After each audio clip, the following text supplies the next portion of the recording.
तो मुझे ऐसा लगता है कि मेरी टीचिंग में एक यूनिकनेस है। तो वीडियो को देखो, अगर वो यूनिकनेस आपको भी दिख जाए, समझ में आ जाए, तो वीडियो को लाइक कर देना, शेयर कर देना और चैनल को सब्सक्राइब कर लेना, ताकि आगे भी हम ऐसे मिलते रहें और आपको जो यूनिकनेस दिखती रहे और आप अच्छे से पढ़ सको और आगे बढ़ सको। तो अगर घर के आसपास अच्छा ट्यूशन नहीं है, 7th क्लास में हो या किसी भी वजह से मैथ कमज़ोर है, तो बिल्कुल सही जगह पे हो।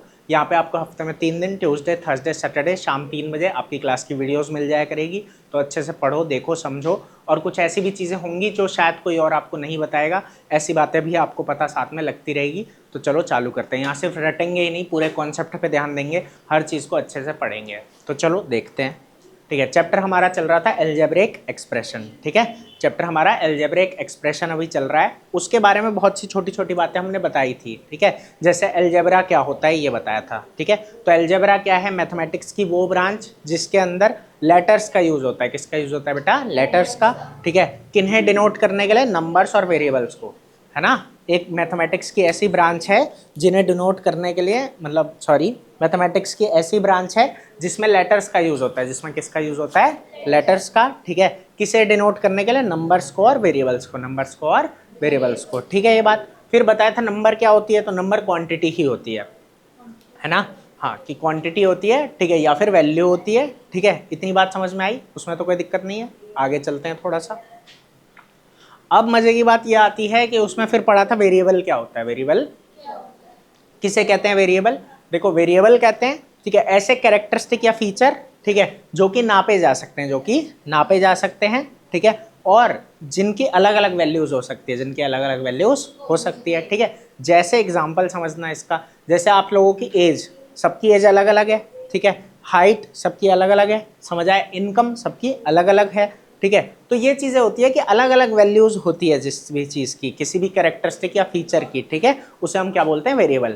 और मैंने एक बात कही थी कि लोग नॉर्मली क्या बोलते हैं? एक्स वेरिएबल है। एक्स कोई वेरिएबल नहीं है, वो वेरिएबल को डिनोट कर रहा है। एक्स तो लेटर है, एक्स क्या है? लेटर। एक्स कोई वेरिएबल नहीं है। वेरिएबल वो फीचर या कैरेक्टरिस्टिक होता है, ठीक है, जिसे नापा जा सकता है, जिसे नापा जा सकता है। समझ आ रहा है कि नहीं? ठीक है, तो कैरेक्टरिस्टिक और फीचर, ठीक है, that is measurable and that can assume different values, इसको हम क्या बोलते हैं? वेरिएबल। ठीक है, और दूसरी बात, लेटर का यूज सिर्फ ऐसा नहीं है, मैंने कहा था कि वेरिएबल को ही डिनोट करने के लिए किया जाता है। ठीक है, वो नंबर्स को डिनोट करने के लिए भी किया जाता है। ठीक है, जैसे मैंने कहा ए एक्स, तो अगर मैं यहाँ ए को मान लूँ, कोई नंबर है, मान लो 4 मान लूँ, 4 मैंने स्पेशली नहीं लिखने का मेरा मन है, तो मैंने ए लिख दिया। समझ आया?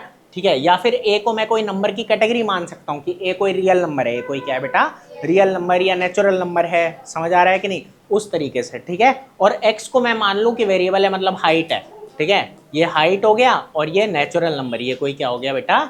Natural number. समझ आया? तो ऐसा नहीं है कि ये जो लेटर है ये सिर्फ नंबर के लिए ही यूज होता है या वेरिएबल के लिए, ये दोनों को ही डिनोट करने के लिए इस्तेमाल होता है। समझ आया? बाकी हाँ, नॉर्मल बातों में जैसे यहाँ लिखा ही 4x है, तो ठीक है, हम नॉर्मली ये मानेंगे कि ये क्या है? कोई वेरिएबल है। ठीक है, और ये 4 क्या है? कोई कांस्टेंट है। लेकिन अब मजे की बात यहाँ पे क्या है कि वही बात आ जाती है ना कि x कोई खुद में वेरिएबल नहीं है, x किसी वेरिएबल को डिनोट कर रहा होगा। जब भी हम क्वेश्चन करते हैं ना, कोई प्रॉब्लम सॉल्व करते हैं मतलब, ठीक है, अलजेब्रा की एक डेफिनेशन ये भी पढ़ी थी। क्या पढ़ी थी? कि अलजेब्रा की डेफिनेशन एक ये भी थी कि in which letters are used to solve problems, branch of mathematics in which letters are used to solve problem. तो प्रॉब्लम्स को सॉल्व करने के लिए जब हम करते हैं ना, तो पहले ही मानते हैं कि let the height be X, है ना। तो वहां वेरिएबल कौन है? हाइट। एक्स वेरिएबल नहीं है, हाँ, उसे डिनोट कर रहा है, इसलिए एक ही हो गया, किंतु एक है नहीं। समझ में आया? मजा आया? ठीक है, तो इस तरीके से बातें थी। थोड़ा रिवीजन हुआ? अभी भी कहीं डाउट है तो आप बताओ। वेरिएबल जो मैंने बोला था, मतलब वेरिएबल क्या होता है, उस चीज में डाउट आ रहा है? ठीक है, सुनो, एक बार आराम से सुन लो। देखो सुनो, तुम्हारी जो हाइट है, ठीक है, और जो इसकी हाइट है और जो मेरी हाइट है, क्या तीनों में फर्क है कि नहीं? ठीक है, समझ आ रहा है क्या बोल रहा हूं मैं? मान लो कि तुम होगे, या चलो एज की बात कर लेते हैं यहाँ थोड़ा। ठीक है, एज क्या है? तुम्हारी एज कितनी है? 11 ईयर्स। तुम्हारी एज कितनी है? ये भी 11 साल का है। ठीक है, तेरी एज कितनी है सार्थक? ठीक है, उसकी एज कितनी है आदित्य की? है 8, है ना। समझ आ रहा है कि नहीं? ठीक है, और कोई तुम में से जो 11 साल का ना हो, ज़्यादा या कम हो, वो यशिका। तुम्हारी क्लास में देखो कोई 12 साल का है, अब ये एज क्या है, सबकी अलग अलग है कि नहीं, तो एज एक क्या हो गया, वेरिएबल, एज एक क्या हो गया, इतनी बात समझ आई। तो जो भी चीजें अलग अलग लोगों के साथ अलग अलग होती है या उसकी अलग अलग वैल्यूज आ सकती है, अलग अलग वैल्यूज आ सकती है, परसेंट टू परसेंट चेंज होती है, वो वेरिएबल है, वो क्या है। इतनी बात समझ आई अब कि नहीं आई। जैसे एज है, हाइट है, इनकम है, समझ आ रहा है, ये सारी चीजें इसमें आ जाती है। ठीक है, कोई स्पीड हो सकती है, मतलब बहुत सारी चीजें आगे चल के पढ़ोगे आप। ठीक है, अभी स्पीड क्या होता है यही एग्जैक्ट अभी फिलहाल नहीं पता होगा, इसलिए मैं उस चीज को इतना नहीं बोल रहा हूँ। बहुत सारे वेरिएबल आप देखोगे, बस ये मान लो कि जिसको भी नापा जा सके, जिस भी चीज को, चीज मतलब यहाँ क्या है कि अगर प्रॉपर भाषा में बोलते हैं तो कोई कैरेक्टरिस्टिक या फीचर इंग्लिश में, या हिंदी में बोलेंगे तो कोई गुण हो गया। ठीक है, कि कोई लंबा है, कोई छोटा है, उस तरीके से, या कोई भी चीजें अलग अलग कि उसकी स्पीड क्या है, समझ आ रहा है, किसी भी चीज की, तो उस तरीके से समझ आ रहा है कि नहीं। तो जिन भी चीजों को नापा जा सकता है ना, जिन भी चीजों को नापा जा सकता है, ठीक है, और जिन भी चीजों की, ठीक है, वैल्यूज अलग अलग आती है, समझ आया, उन्हें हम क्या बोल देते हैं बेटा, वेरिएबल बोल देते हैं। समझ में आई बात, तो ये चलता है यहाँ पे। ठीक है, अब आया या अभी भी दिक्कत हो रही है। तो वही है कि वर्ड वही है, कैरेक्टरिस्टिक फीचर यूज कर रहे हैं, बाकी कोई भी ऐसी चीज, ठीक है, जिसे नापा जा सके, ठीक है, और जिसकी अलग अलग वैल्यूज होती है, उसको हम क्या बोल देते हैं, वेरिएबल बोल देते हैं। अब ठीक है, और कोई डाउट है। एक डाउट इसने ये पूछा था, मैंने ना तुमको एक डेफिनेशन बताई थी, और वो डेफिनेशन इसलिए बताई थी क्योंकि मतलब ताकि तुम्हें ये समझ आए कि नंबर्स का यूज ना, मतलब सॉरी, लेटर्स का यूज नंबर्स को डिनोट करने के लिए भी होता है। ठीक है कि नहीं, तो वो चीज यहाँ पे देखो, जब मैंने कहा था ना, जैसे एक क्वाड्रेटिक इक्वेशन नाम की चीज होती है, क्या होती है, क्वाड्रेटिक इक्वेशन। तो एक ऐसी इक्वेशन जो इस फॉर्म में होती है, ax² plus bx plus c is equal to 0, एक ऐसी इक्वेशन जो इस फॉर्म में है। ये बस रटना, अभी रटने वाली चीज है, अभी ज्यादा टेंशन मत लो। मैं बस यहाँ ये समझाना चाह रहा था कि यहाँ ना x कोई वेरिएबल है, x कोई क्या है बेटा, वेरिएबल, और ये जो a b और c है ना, ये रियल नंबर्स हैं, ये क्या है। तो हमने लेटर का यूज किया और उसे नंबर को दिखाने के लिए भी किया, उसे नंबर्स को दिखाने के लिए भी। यहाँ a की जगह हो सकता है 4 आ जाए, b की जगह हो सकता है 3 आ जाए, c की जगह हो सकता है 2/4 आ जाए, समझ आ रहा है कि नहीं। ठीक है, तो a b c की जगह कोई नंबर आ जाएंगे। ठीक है, और x जो है वो वेरिएबल, x जो है वो वेरिएबल, हाइट हो सकता है, एज हो सकता है, इनकम हो सकता है, ये सब। अब आया कि नहीं, या कोई स्पीड हो सकती है, कुछ भी हो सकता है, बहुत सी चीजें हैं इसके अंदर। आया, तो लेटर का यूज सिर्फ वेरिएबल को डिनोट करने के लिए नहीं किया जाता है, लेटर्स को डिनोट, वो सॉरी, नंबर्स को डिनोट करने के लिए भी किया जाता है। अब आया, ठीक है, वो बहुत बार बोल लिया, मेरे को भी अब थोड़ा होच होने लगा, खैर मतलब कॉन्सेप्ट वाइज नहीं, वो बोलते बोलते इंटरचेंज हो गया, लेकिन अब आ गया समझ में भाई, या अभी भी दिक्कत हो रही है। बाकी हो तो फिर पूछ लेना, वो इशू नहीं है, लेकिन हाँ समझ आना चाहिए ना, वो है। और वो सही बताऊँ, मुझे नहीं लग रहा हिंदी इंग्लिश का इशू है, वो बेसिक चीज़ें ही नहीं आ रही तो कोई बात नहीं, वो पूछो, क्योंकि ये लोग क्या है कि पिछले 2 सालों से पढ़ रहे हैं, तो इनको आदत है ऐसे ही पढ़ने की। अब ठीक है, जो नए बच्चे हैं, ठीक है, थोड़ा डिटेल में लेकिन पढ़ना ज़रूरी होता है, ऐसा नहीं है ना कि बस क्वेश्चंस रटा दिए, काम ख़त्म, जाओ बेटा मौज करो, वो काम नहीं होता है यहाँ। ठीक है, पढ़ो, समझना भी पड़ेगा। चलो खैर, अब ये भी बताया था एक्सप्रेशन क्या होता है, एक्सप्रेशन किसे कहते हैं। तो एक्सप्रेशन क्या होता है बेटा, कि कॉम्बिनेशन ऑफ सिंबल, हमने सिंबल के कॉम्बिनेशन बताए हैं, है ना, उन्हें अच्छे से बनाया है। ठीक है, और वो रूल्स पे डिपेंड कर रहे हैं। ठीक है, और रूल किस पे डिपेंड कर रहे हैं, कॉन्टेक्स्ट की बात क्या चल रही है। जैसे बोला था कि जैसे सार्थक है, सार्थक के पास 4 टॉफी थी, ठीक है, हर्षित ने इसको 2 और दे दी, ठीक है, उसको 3 में इससे छीन के खा गया। ठीक है, तो इसने क्या किया, 4 में 2 प्लस किया। देखो ये जो 4 है और ये 2 है, ये भी तो सिंबल ही है, ये भी क्या है बेटा, सिंबल ही होते हैं। तो कॉम्बिनेशन बना दिया हमने, सिंबल्स का क्या बना दिया, कॉम्बिनेशन। ठीक है, जैसे ये 4 है, ये 2 है, ये माइनस का 3 है। ठीक है, समझ में आ रहा है कि नहीं। ठीक है, तो ये क्या हो गया, एक्सप्रेशन। और जब इसमें इज इक्वल टू लग जाएगा, जब इसमें क्या लग जाएगा, इज इक्वल टू, ठीक है, तो ये इक्वेशन बन जाता है। तो ये क्या बन जाता है, समझ आ रहा है कि नहीं। एक्सप्रेशन इक्वेशन में यही फर्क है, एक्सप्रेशन सिर्फ ऐसा है, ठीक है, कॉम्बिनेशन बना रखा है, और इक्वेशन में क्या होता है कि इज इक्वल टू में भी कुछ आ जाता है, मतलब 2 एक्सप्रेशन बराबर हो जाते हैं, 2 एक्सप्रेशन, और एक अकेला नंबर भी एक एक्सप्रेशन माना जाता है। क्यों, कुछ नहीं है तो इसमें प्लस लगा है ना, तो ये भी सिंबल्स का एक कॉम्बिनेशन है, ये भी सिंबल्स का एक, समझ आया। तो एक अकेला नंबर भी क्या होता है, एक्सप्रेशन, एक अकेला नंबर भी क्या होता है बेटा, एक्सप्रेशन, समझ आ रहा है। और इसीलिए बोलते हैं कि इक्वेशन में क्या होते हैं कि 2 एक्सप्रेशन बराबर, 2 expression, a statement in which 2 expressions are equal. समझ में आई बात। इतने में कोई अब दिक्कत है तो बताओ, तुमको आ रहा है बेटा? ठीक है, अब जरा एक बात को समझना, जैसे मैंने ये लिखा है 4 + 2 - 3, तो ये नॉर्मली हो गया एरिथमेटिक एक्सप्रेशन। क्या हो गया? Arithmetic expression. इसमें सिंपली हमने प्लस माइनस का यूज किया हुआ है और नंबर्स का यूज किया हुआ है। ठीक है, तो ये क्या हो गया? एरिथमेटिक एक्सप्रेशन हो गया। अब अगर इसमें मैं लेटर्स का यूज कर दूंगा, किसका यूज कर दूंगा बेटा? लेटर्स का, तो ये क्या बन जाएगा? Algebraic expression. क्या बन जाएगा? तो एल्जेब्रिक एक्सप्रेशन की डेफिनेशन क्या हो जाएगी? The expression in which letters are used. ठीक है, the expression in which letters are used. ठीक है, वही बात आ जाते हैं to denote numbers and variable, to denote numbers and. आ गया समझ में? कोई दिक्कत है तो बताओ बेटा, आ रहा है सब समझ में? कहीं कोई दिक्कत तो नहीं हो रही? ठीक है, तो एल्जेब्रिक एक्सप्रेशन में क्या हो जाएगा? जैसे ये लिखा मैंने 4x + 3, क्या लिखा? 4x + 3। ठीक है, तो ये क्या बन गया? एल्जेब्रिक एक्सप्रेशन, क्योंकि इसमें क्या यूज हो गया? लेटर। क्या यूज हो गया? तो an expression in which letter is used. समझ आ गया कि नहीं? या लेटर्स आर यूज्ड, ऐसे करके हम बोलेंगे। ठीक है, तो ये क्या है तुम्हारा? Algebraic expression. ठीक है, तो क्या होगा कि an expression in which letters are used, बाकी वही सेम कि to denote numbers and variable. Obvious बात है कि नंबर और वेरिएबल को ही डिनोट किया जाएगा। ठीक है, या तो नंबर को या तो वेरिएबल को। समझ में आई बात? इतने में कहीं कोई दिक्कत है तो बताओ। ठीक है, टेस्टी था इतना। अब इतना पहले नोट कर लो, फिर मैं तुमको आगे की बातें। अब जो देखो, ये सब क्या है, पेपर में नहीं पूछा जाएगा कहीं। ये डेफिनेशंस हमारे सिस्टम में नहीं पूछी जाती है।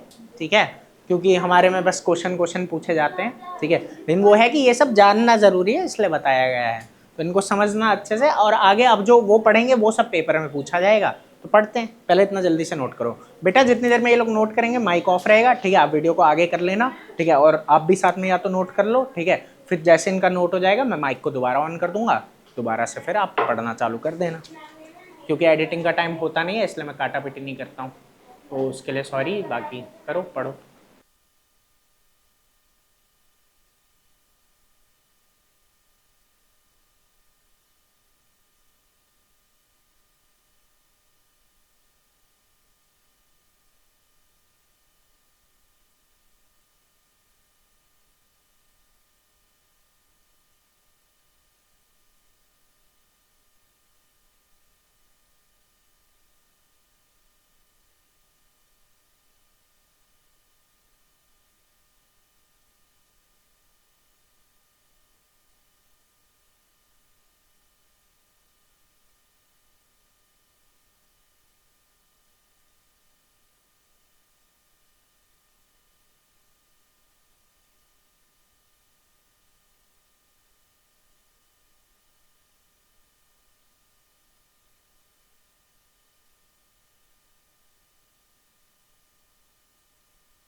चलो नोट हो गया ना, इतना समझ में आया। अब ना हम चलेंगे अलजेब्रिक एक्सप्रेशंस की तरफ, ठीक है, कि ज़रा अब आराम आराम से इनको समझना है, ठीक है। तो आराम आराम से समझेंगे, लेकिन आराम आराम से समझने से पहले अब एक बात को समझो ज़रा, ठीक है। उसमें अच्छा एक्सप्रेशन दिखता कैसा है ये तो समझ में आ गया। जैसे समझो कि अगर हम कहें कि 4x, ठीक है, प्लस 3y माइनस 7z, ठीक है, तो ये क्या है, अलजेब्रिक एक्सप्रेशन है, क्योंकि इसमें किसका यूज हो रखा है, लेटर्स का। किसका यूज हो रखा है बेटा, इतनी बात समझ आ रही है। अब एक बात को समझो कि ये वाला जो है इसमें कितने तुम्हें दिख रहे हैं लेटर, 3। कितने लेटर दिख रहे हैं, 3, x, y और z, समझ आ रहा है। तो ये 3 वेरिएबल वाला हो गया। ये क्या हो गया बेटा, 3 वेरिएबल वाला। इतनी बात समझ में आई। अब आगे जरा समझना, अगर मैं तुमसे कहूं कि 5x² प्लस 6x प्लस 7, ये है जैसे, इसमें कितने लेटर दिख रहे हैं तुमको, 1।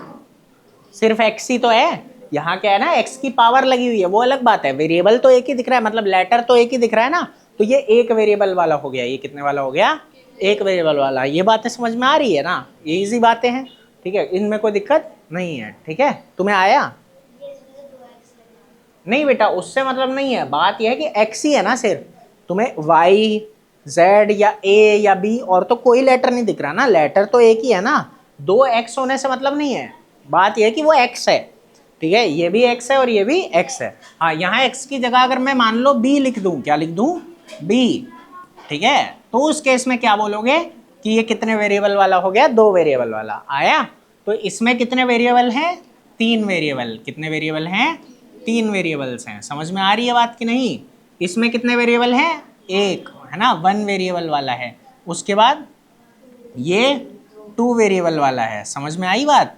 तो इस तरीके से ये चीज़ चल रही है। कोई दिक्कत, इतना समझ में आया कि नहीं आया। अब थोड़ा सा आगे चलते हैं, ठीक है। अब देखो, अगर मैं एक अलजेब्रिक एक्सप्रेशन तुम्हारे सामने लिख दूं, ठीक है, जैसे मैंने लिखा 5x² माइनस 3x प्लस 2, ये लिखा मैंने, ठीक है। अब यहाँ ना तुम्हारे सामने क्वेश्चन ये आएगा कि एक नया टर्म आ जाएगा जिसको कहते हैं टर्म। इसको क्या बोलते हैं, टर्म। समझ आ रहा है कि नहीं, ठीक है, कि इसमें कितने टर्म्स हैं, इसमें कितने, देखो जितनी बार प्लस या माइनस होता है, जितनी बार प्लस या माइनस होता है ना, उतने टर्म्स होते हैं, उतने टर्म्स।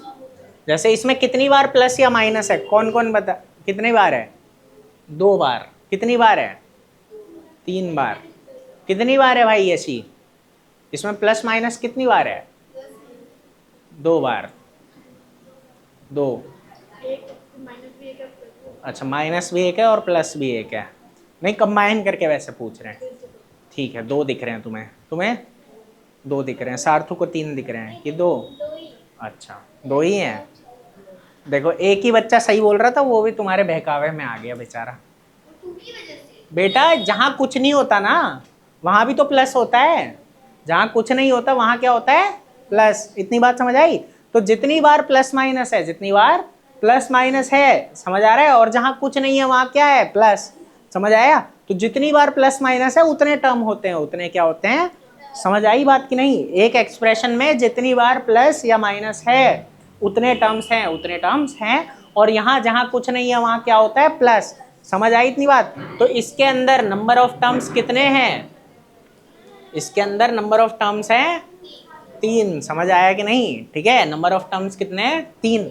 और वो टर्म्स क्या क्या हैं, और वो टर्म्स क्या क्या हैं, इस बात को हमें समझना है। तो वो टर्म्स ये हैं, ये पूरा ही टर्म होता है। एक है 5x², क्या होता है 5x, इतनी बात समझ आई। दूसरा टर्म क्या है, ये माइनस का 3x, माइनस का, समझ आया। और तीसरा टर्म है ये प्लस का 2। इतनी बात समझ में आई कि नहीं आई, मजा आया। तो टर्म क्या होता है, जितनी बार प्लस माइनस है। तो अगर प्रॉपर डेफिनेशन की बात करूं तो डेफिनेशन कुछ ऐसे जाएगी, समझना कि एक अलजेब्रिक एक्सप्रेशन को प्लस और माइनस की मदद से हम अलग अलग टुकड़ों में तोड़ देते हैं, हम अलग अलग टुकड़ों में तोड़ देते हैं, और वो हर एक टुकड़ा टर्म होता है, हर एक टुकड़ा। समझ आया मैंने क्या बोला, क्या बोल रहा हूं कि एक एक्सप्रेशन को हम प्लस या माइनस की मदद से अलग अलग टुकड़ों में तोड़ देते हैं, ठीक है। वो हर एक टुकड़ा क्या होता है, टर्म। वो हर एक टुकड़ा क्या होता है, टर्म। समझ आया। इंग्लिश में अगर बोलें अब ठीक है, तो क्या हो जाएगा, an algebraic expression is divided, ठीक है, इनटू डिफरेंट पार्ट्स, ठीक है, with the help of plus and minus, ठीक है। उसके बाद क्या बोलोगे कि each part is known as term, each part is known as, समझ आ गया, कोई दिक्कत तो नहीं है, ठीक है। लिख नहीं रहा हूं, याद हो गया ना, तुम समझे कि एक एक्सप्रेशन को हमने प्लस माइनस की मदद से कुछ पार्ट्स में, कुछ अलग अलग टुकड़ों में तोड़ दिया, ठीक है, और क्या बोलेंगे कि वो हर एक टुकड़ा क्या होता है, टर्म आया, बाकी जितनी बार प्लस माइनस है वो आ गया, इतने में कोई दिक्कत है। अब समझना, यही एक और बात बता देता हूं, ये तो 3 टर्म हो गए, इन टर्म में होते हैं कोफिशिएंट्स, क्या होते हैं, कोफिशिएंट, इनको जरा समझो। कोफिशिएंट क्या होता है, कोफिशिएंट होता है numerical factor of the term, क्या बोलते हैं, numerical factor of the term. अभी समझाता हूं क्या है न्यूमेरिकल फैक्टर ऑफ टर्म का। ये मतलब है कि इसमें जो नंबर है, इसमें जो नंबर है, ठीक है, जैसे ये क्या लिखा है 5x² लिखा है ना, तो इसमें नंबर क्या है 5, तो इस टर्म का कोफिशिएंट क्या होगा, 5 होगा। आई बात समझ। ये क्या लिखा है माइनस का 3x, तो इसका कोफिशिएंट क्या होगा, माइनस का 3, और ये क्या है 2, यहाँ है ही सिर्फ नंबर, तो ये 2 ही क्या है, कोफिशिएंट। समझ आया, अगर माइनस का 2 होता तो कोफिशिएंट भी माइनस का 2 होता। तो यहाँ लास्ट वाले में क्या होता है, यही टर्म यही कोफिशिएंट, यही टर्म है ना। कोई कोई लोग कंफ्यूज हो जाते हैं, टीचर भी, ठीक है, किसी वजह से हो जाते होंगे, मुझे नहीं पता, लेकिन वो किसी ने ये सिखा दिया था एक बार किसी बच्चे को कि इसमें कोई कोफिशिएंट नहीं होता, इसमें कोई कोफिशिएंट, लेकिन ऐसा कुछ भी नहीं है, यही टर्म यही कोफिशिएंट, समझ आया, यही टर्म यही कोफिशिएंट है ना। +2 अगर है तो यही टर्म भी है और यही कोफिशिएंट भी है। समझ आया बेटा कि नहीं आया, तो दिक्कत हो रही है तो बताओ, ठीक है। तो ये बातें समझ आई, कोई दिक्कत है इस चीज में कि एक एक्सप्रेशन आपको दे रखा है, जितनी बार प्लस माइनस है उतने इसमें टर्म है, और वो टर्म क्या क्या है, ये कि 5x² माइनस का 3x और प्लस का 2, और इनके कोफिशिएंट क्या है, ये जो नंबर है ना इसके साथ में, अगर बिल्कुल सिंपल बात में बोलूं तो जो नंबर है इनके साथ के वही क्या है, कोफिशिएंट, वही क्या है। मजा आया इतने में, कहीं कोई दिक्कत हो रही है तो बताओ, ठीक है। अब इसके आगे और भी छोटी छोटी बातें हैं वो पढ़ेंगे, ठीक है, और फिर चैप्टर आपका खत्म हो जाएगा, ठीक है। तो 1-2 क्लास और लगेगी, ठीक है। समझ आ रहा है भाई, कोई दिक्कत है, ठीक है। कल टेस्ट किसका लेना है, एक काम करते हैं मैथ का कर देते हैं, क्योंकि वो तुम्हारे से पिछले बैच का भी मैथ का है ना, तो फिर सिंक हो जाएगा सबका। समझ आ रहा है ना क्या बोल रहा हूँ, कि एक दिन लेंगे तो पूरा सबका मैथ हो जाएगा, एक दिन लेंगे तो सबका साइंस हो जाएगा, ऐसे एडजस्ट कर लेते हैं, ठीक है। हाँ वो ज़्यादा मेरे हिसाब से बेटर रहेगा, क्योंकि फिर ऐसे ना कन्फ्यूज़न रहता है किसका कौन सा है, ठीक है। तो कल मैथ कर लेते हैं, ठीक है। और बेटा यहाँ पे यही होता है, हफ्ते में 3 दिन हम पढ़ते हैं, 3 दिन टेस्ट होता है, तो जब टेस्ट हुआ करेगा मैं उसको पोस्ट कर दिया करूँगा, ठीक है, आप उसको देख के टेस्ट दे देना, और फिर उनके आंसर्स भी आपको बता दिया करूँगा, तो वो आप चेक भी उसको कर लेना, ठीक है। तो क्या हुआ, अच्छा चलो ठीक है, फिर इसको नोट कर लो फिलहाल, ठीक है, और फिर आगे पढ़ते हैं, कुछ छोटी छोटी बातें और हैं, फिर बस खत्म।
आ गया। और जहां जो नहीं समझ आए ना तुरंत पूछा करो, बाद का इंतजार मत करना, ठीक है। और कोई भाई वीडियो देख के पढ़ रहा है तो उसके लिए भी है कि तुरंत कमेंट कर दो, मैं कोशिश करूंगा अगर तुरंत देख लूंगा तो रिप्लाई कर दूंगा, नहीं तो बाद में तो मिल ही जाएगा, ठीक है। तो भाई पढ़ो, लेकिन तुरंत के तुरंत डाउट क्लियर कर लो अगर कुछ हो रहे हैं तो। बाकी ये बातें समझ में आ गई ना, इसमें तो कोई खास दिक्कत वाली बात नहीं है। अब ना एक कहानी है छोटी सी, ठीक है, वो समझ लो बस, आज के लिए ये आखिरी होगा, ठीक है। कि ना एक होता है लाइक टर्म, क्या होता है, लाइक टर्म्स, ठीक है, और एक होते हैं अनलाइक टर्म, एक क्या होते हैं, अनलाइक टर्म। अब ये क्या सीन चलता है ये समझना है। देखो जो लाइक टर्म होते हैं ना, उसमें क्या होता है कि वेरिएबल और उनकी पावर सेम होती है, वेरिएबल और उनकी पावर, वेरिएबल्स और उनकी पावर क्या होती है, सेम। समझ आ रही है बात कि नहीं, ठीक है। वेरिएबल और उनकी पावर सेम होती है, कोई दिक्कत है इस बात में, वेरिएबल और उनकी पावर सेम होती है, ठीक है। उन्हें हम क्या कहते हैं, लाइक टर्म क्या बोलते हैं। जैसे समझो मैं कहूँगा -3x² देखो यहाँ पे क्या है, x की पावर क्या है 2 और यहाँ y की पावर क्या है 1। इतनी बात समझ आ रही है बेटा कि नहीं, ठीक है। अब एक और लेते हैं, यहाँ मान लो मैं लूँगा 5, ठीक है, और इसमें भी क्या है, x है, पावर में 2 है और यहाँ पे y है। समझ आया, इसमें भी कोई दिक्कत नहीं है, तो ये भी लाइक है, ये भी आई बात समझ। एक बात याद रखना, अगर ये आगे पीछे है उससे भी कोई फर्क नहीं पड़ता। जैसे अगर मैं लिखता कि -8 और y और x² तो भी क्या है, लाइक, तो भी क्या है। बस ये याद रखना कि सारे वेरिएबल और उनकी पावर सेम होनी चाहिए। समझ आ रहा है कि नहीं, ना कोई ज्यादा होना चाहिए ना कोई कम होना चाहिए। समझ आ रहा है कि नहीं। जैसे अगर मैं यही लिख दूं कि मान लो 7yx², लेकिन मैंने साथ में z भी लगा दिया, क्या लगा दिया, z, उस केस में ये वाला यहाँ नहीं होगा। समझ आया, ये लाइक नहीं है, ये लाइक नहीं है, ये लाइक है, ठीक है। और अगर वेरिएबल आगे पीछे उससे कोई फर्क नहीं पड़ रहा। बस ये याद रखना कि होने चाहिए सारे, ठीक है, सेम। समझ आ गया कि नहीं। जैसे इनमें z नहीं है और उसमें है तो भी ये लाइक नहीं है, तो भी ये लाइक नहीं है। समझ आया, मतलब सारे वेरिएबल सेम होने चाहिए और उनकी पावर भी सेम होनी चाहिए। समझ आ रहा है, जो ये ऊपर का नंबर होता है ना ये भी सेम होना चाहिए, ठीक है। जैसे x पे 2 लगा हुआ है ना, ये आया। जैसे अगर मैं समझो यहाँ पे अगर ये बोल देता कि ऐसे ही लेते हैं 7 है, साथ में मैं बोल देता y²x, क्या बोल देता, y²x, y की पावर 2 है और x है, तो ये भी लाइक नहीं है, ये भी लाइक। समझे कि नहीं समझे भाई। लाइक होने के लिए वेरिएबल भी सेम होना चाहिए, उसकी पावर भी सेम होनी चाहिए। अगर वेरिएबल सेम है लेकिन पावर सेम नहीं है तो भी लाइक नहीं होगा, है ना। किसी एक के भी सेम ना हो तो वो लाइक नहीं है, तो वो लाइक। आया समझ में, नहीं आया, ठीक। देखो सुनो, इसमें मैंने क्या लिखा, ये नंबर को भूल जाओ। इसमें क्या है, x है ना, x के ऊपर क्या लगा हुआ है, 2 लगा हुआ है, इसको पावर बोलते हैं, ठीक है। यहाँ y है, y के ऊपर कुछ नहीं है, ठीक है, इसका मतलब 1 है, ठीक है। अब ये बात को समझना, जैसे दूसरा वाला है इसमें भी सेम है कि नहीं, इसमें भी x है, x की पावर 2 है और साथ में y है, इतना आ गया। अगले में देखो क्या हो रहा है, वो y बस पहले आ गया और x बाद में चला गया, लेकिन यहाँ सेम है, यहाँ भी क्या है, सेम, कि y पहले है लेकिन y की पावर 1 है, x बाद में लेकिन x की पावर 2 है, तो ये क्या है, लाइक है, ये क्या है। लेकिन जब मैंने ये वाला लिखा है ना, तो इसमें क्या हो रहा है, देखो इसमें ये हो रहा है कि देखो यहाँ पे y है ना, यहाँ पे क्या है बेटा, y, x भी है लेकिन साथ में कौन आ गया, एक z भी आ गया, एक z भी आ गया। तो अगर कुछ फालतू आ गया तो वो लाइक नहीं है, तो फिर वो लाइक। आया समझ में कि नहीं, ठीक है। तो वो अनलाइक हो जाएंगे, क्या हो जाएंगे, अनलाइक। आया। जैसे ये वाला था, इसमें हमने क्या किया, y है, ठीक है, x है, ठीक है, लेकिन y की पावर यहाँ 1 है और यहाँ 2 हो गई, तो ये लाइक नहीं होगा, तो ये लाइक नहीं होगा। लाइक होने के लिए वेरिएबल और पावर, वेरिएबल और उनकी पावर सेम होने चाहिए, ठीक है। वो भी सारे वेरिएबल, ना कुछ फालतू होना चाहिए, ठीक है, ना कम होना चाहिए। समझ आया कि नहीं, अब आ गया, कोई दिक्कत है। तो ये तीनों लाइक हैं, ठीक है, और वो वाले क्या हैं, अनलाइक, वो वाले क्या हो गए। आया समझ में। जैसे देखो यहाँ अगर मैं लिखूं तो मैं क्या लिखूंगा, 2x²y, ठीक है, एंड 5yx², ठीक है। अच्छा सॉरी, चलो एक काम करते हैं, y पे भी स्क्वायर लगा देते हैं। अब देखो यहाँ क्या हो रहा है, x की पावर 2 है, वहाँ भी x की पावर 2 है, लेकिन यहाँ y की पावर क्या है, 1, और वहाँ y की पावर क्या हो गई, 2, तो उस केस में ये क्या हो गए, अनलाइक, क्या हो गए, अनलाइक। समझ आया। जिनमें वेरिएबल और उनकी पावर अलग हो, वेरिएबल और उनकी पावर अलग हो। समझ आ रहा है कि नहीं? अब आया बेटा, कोई दिक्कत है? इजी था, ठीक है। जैसे मान लो इसी से अगर हम ले 2x² ठीक है, एंड -7 मान लो ले लेते हैं x² y और z, जैसे वहां लिया था। तो यहाँ एक z फालतू आ गया, तो ये क्या हो गया? अनलाइक। ये क्या हो गया बेटा? तो कुछ भी फालतू हो जाए या पावर अलग हो जाए, पावर क्या हो जाए? अलग, तो उस केस में वो क्या हो जाते हैं? अनलाइक टर्म हो जाते हैं। मजा आया? कोई दिक्कत है? चलो ठीक है। और जो छोटी छोटी बातें हैं फिर, ठीक है, अगली क्लास में। और सारी बातें छोटी है, आसानी है, कहीं कोई खास मुश्किल होगी नहीं, ठीक है।